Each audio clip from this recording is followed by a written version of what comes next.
Hello and welcome to our presentation, Get Up and Move, Teaching Science Using Movement. I'm Judith McDonald and I'm the science educator professor from Belmont Abbey College.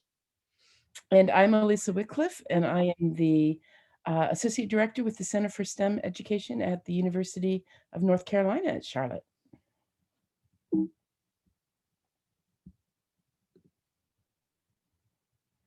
So here are the things that we're going to do during this presentation. We're going to explore mostly elementary STEM lessons that introduce movement and integrate other content areas. You'll be able to move those up to middle school as well, many of them. We'll have all of the lessons posted so that you can do them either virtually or do them in person. We know the reason that we thought this was so important is we know that students are on the screens these days and physical activity is being limited. So with that, we know that physical activity activates the brain and improves cognitive function and therefore will improve academic performance.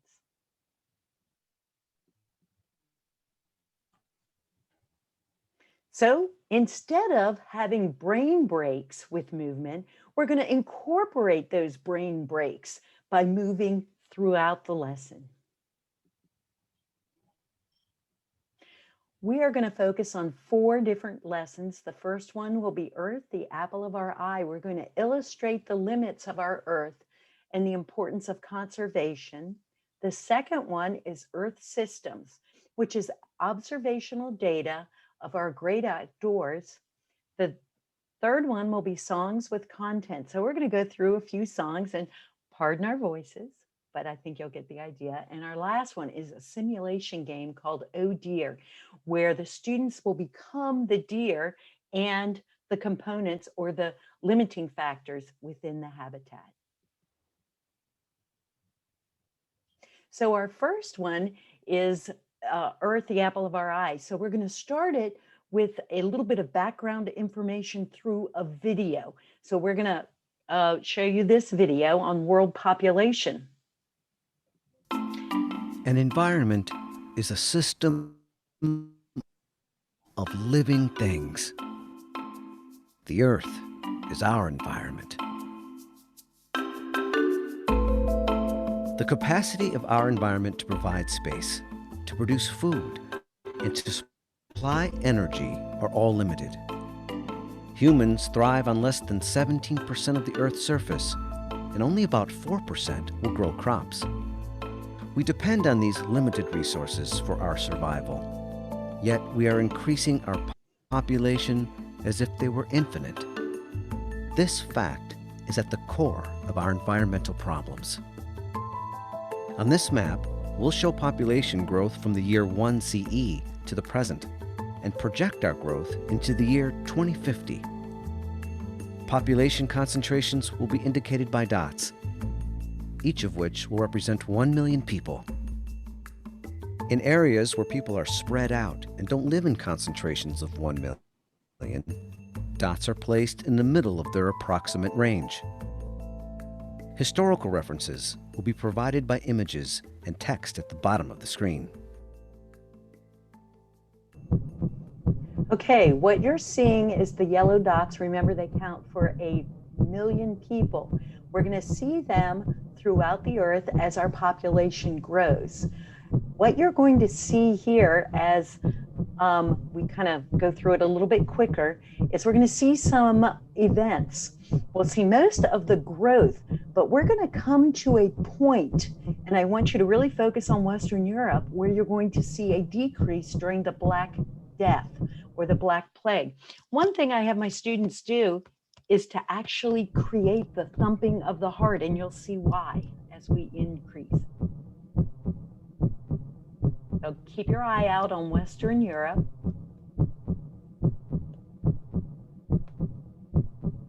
Right, so now Black here, Death.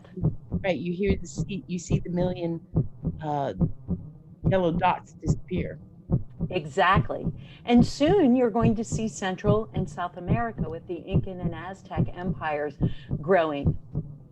And then soon after that, North America is going to actually start to be explored. And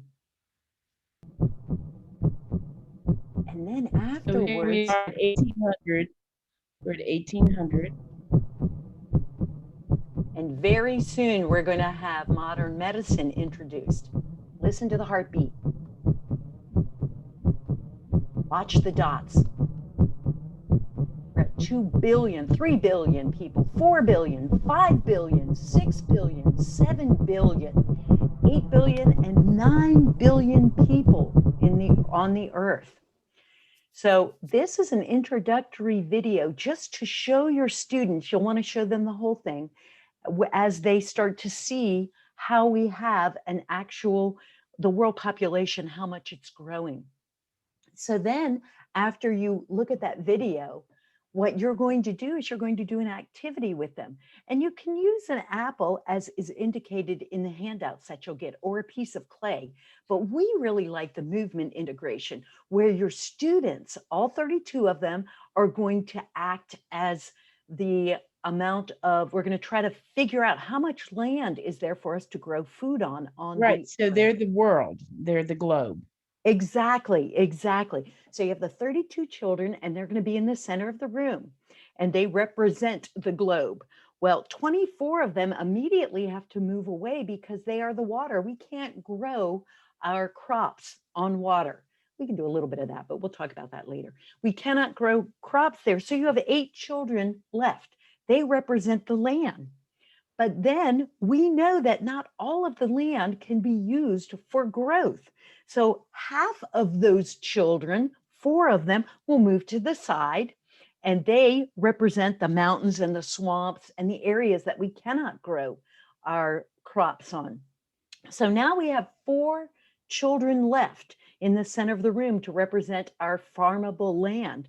But 3 of them have to leave because there are so many places on Earth that it is farmable land, but because we've put buildings and roads and parks and areas that we won't let crops be grown. So 1 out of 32. This is a really important activity, and it has the children moving about. So only 1 is left, and that represents all the land that we use to grow our crops for our 7 billion people. Amazing. So another activity that involves movement, and it's really great, especially in North America, where we have 4 seasons, is called the color wheel. And this is part of GLOBE. It's an elementary GLOBE program. And I'll talk about GLOBE in the next screen. But this activity, you would make a color wheel with all the colors that students might see when they go outside. And they can go outside the classroom, or they can go outside now. If they're at home, they can go out in their yards, and they look to identify the color of the seasons. So we have the bright blues and pinks and yellows here and purple, and this really is spring and summer. Students go out, they look for an object, they write down what that object is, they identify the color that they see, they can draw what they see, and they can make other notes. Maybe they're looking at grasses, worms, or if they're looking at flowers, birds, or bees, pollinators. And if you think about North America, of course, this color palette is going to be blues and grays and browns for winter, and it's going to be golds and deep red and maybe purple, browns for fall. So this is a great activity. The children are naturally observant, and they're happy to do this outside, and it's very engaging. And they also really enjoy becoming scientists and putting the data down on paper. Exactly. So this is the GLOBE program, and all of these resources are at www.globe.gov, and this is NASA's elementary, actually it's their K-12 education program, and Elementary GLOBE is part of that.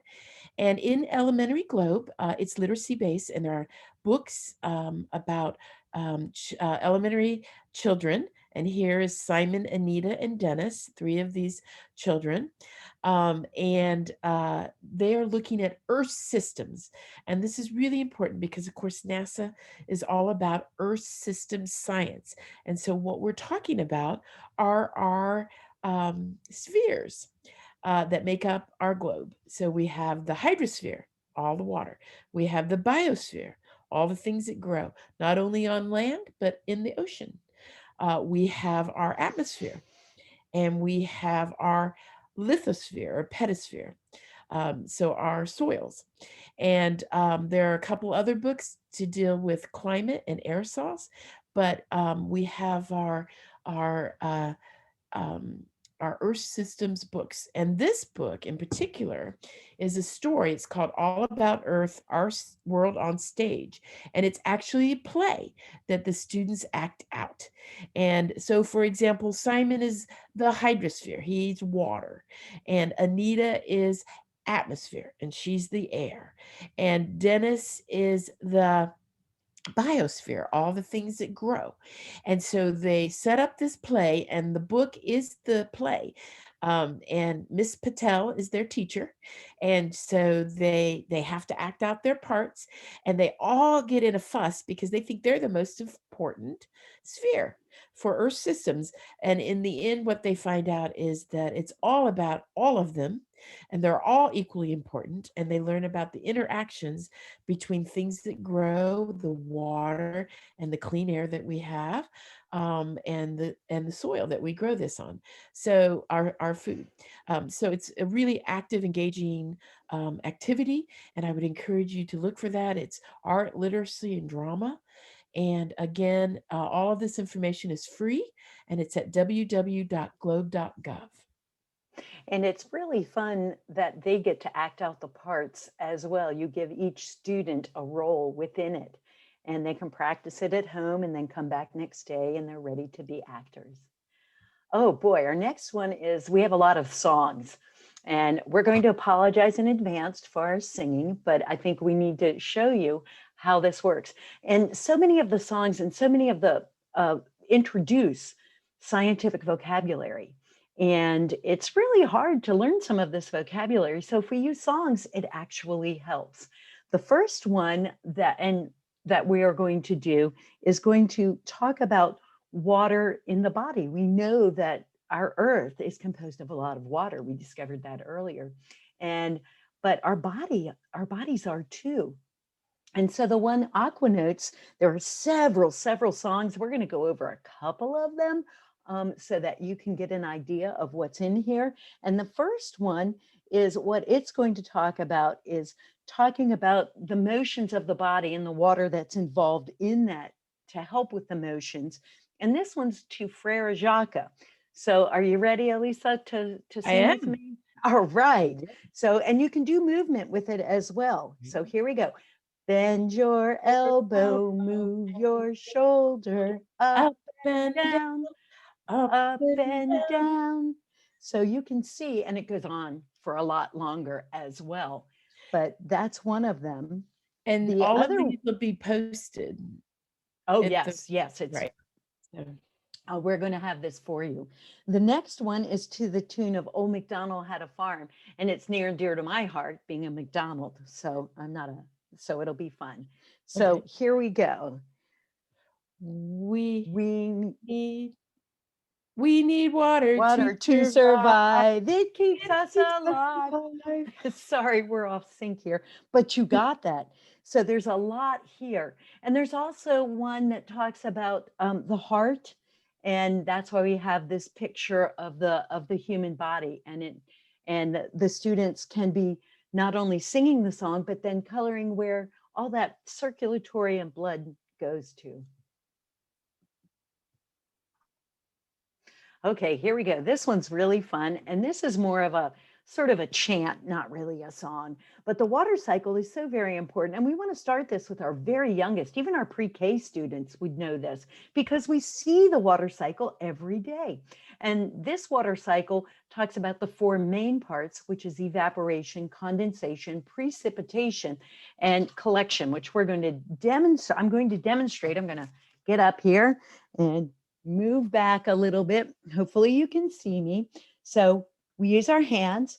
Evaporation, condensation, precipitation, which of course is in the form of snow or water, and then we do runoff, runoff. And kids like to start to sing that faster and faster. You will notice that there are a lot of other parts to the water cycle. And as your students get more proficient at learning these four main parts, they can add to it. And then there's another one that's really a lot of fun. This is Freddie the Fish. The kids love Freddie the Fish. We're going to kind of listen to it first so that you get an idea.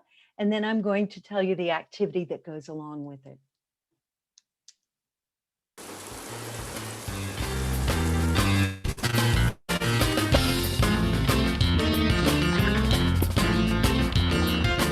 Hi there, I'm Freddie. Welcome to my home.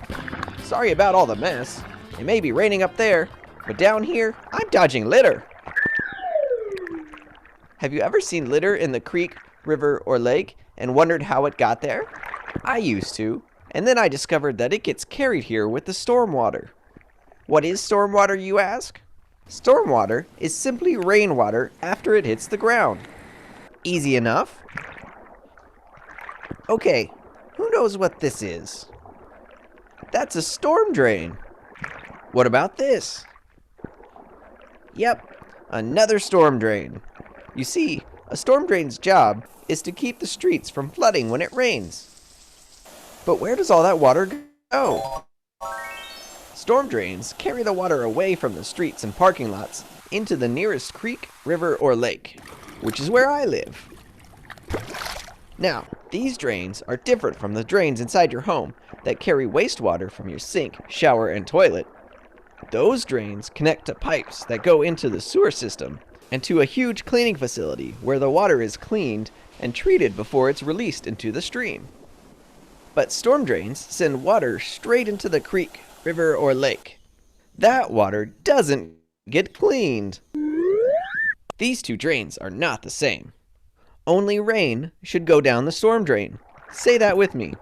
Only rain down the storm drain. Only rain down the storm drain. Only rain down the storm drain. Only rain down the storm drain. Only rain down the storm drain. Only rain down the storm drain. Okay, there are some more parts to this song, but the activity that I like to do is I take the students and I divide them up into four groups, giving them a number 1, 2, 3, 4, and the ones would be rain. So every time you start at the beginning of this video, even when they're explaining it, not just the song, you have those students, if they're rain, number 1, they stand up when they hear the word rain, and then they sit down. The second group would be storm water. And what you want them to focus on, each group is going to focus on what that word means so that they can share it at the end. So storm water. Then the third group would be storm drain. And the fourth group would be wastewater. And they'll be focusing as they stand up when they hear this and listening as so they could come up with a definition and then share it with the class.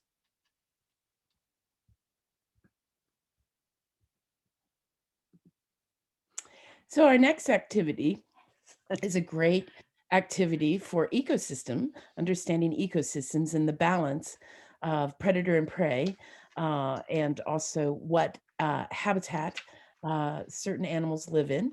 And so this one in particular looks at deer populations, and it's called Oh Deer. And so students simulate a deer population and its limiting factors, meaning we can't have more deer than we have water, food, and shelter available. So water, food, and shelter are our limiting factors. So we're going to take a look at this school, fifth graders that have set it up. so you can see how it's run.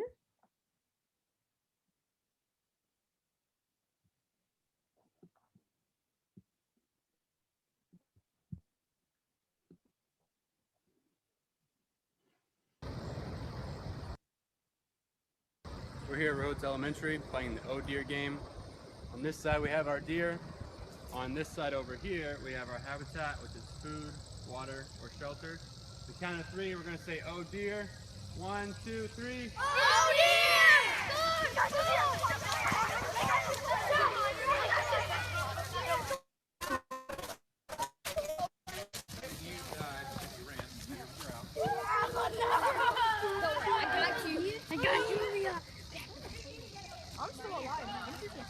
All right, so all the deer on this side went over to get one of their basic needs. They either got food, shelter, or water, and they returned back here with their partner, and they survived. If they did not get a partner, then they did not survive through this year. Okay, this is a really great activity because they just talked about some people didn't survive. Some of the deer didn't survive. But what happens is they then become the limiting factors. So no child ever sits out. They're always being recycled We're here at back Rhodes into Elementary playing those the Oh Deer game. activities, On this which side, we makes have it our deer. a lot more On fun. this side over here we have our habitat, which is food, What water, they or shelter. showed is The they count of three, we're showed gonna say Oh Deer. them. 1, 2, Wait for 3. you to. What they showed is using words, but we like to do it a little bit different, and it even makes it simpler. So we're going to demonstrate what we would use: shelter, water, and I'm going to stand up so you can see me. I'm holding my tummy for food, and they just need to turn around. And throughout this time, what you do is you have them collect data on it, and then they can interpret the data. All of this information will be posted for you to see.